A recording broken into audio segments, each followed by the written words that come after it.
श्री स्वामी समर्थ. मला जायचं होतं बाहेर, कारण की त्याचे पप्पा खाली आले होते आणि मला 5-10 मिनिटात खाली उतरायचं होतं.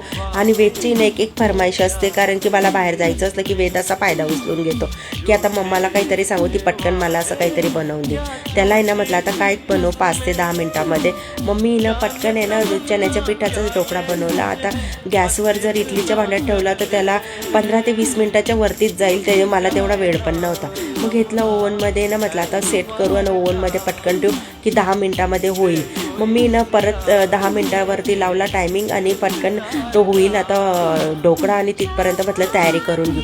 तयारी वगैरे केली, किचन वाटा क्लीन केला आणि पूर्ण भांडे घासून घेतले, कारण की त्याची भांडी पण पडतच असतात. म्हणून म्हटलं चला आता आपण पूर्ण भांडे क्लीन करून घ्यायचे. घासून ठेवले, तयारी वगैरे केली छानपैकी. आणि म्हटलं आता झाला पण आता तो ढोकळा तयार आणि काढून घेतला. थंड झाल्यानंतर मग आता वेद त्याच्या हाताने घेतो.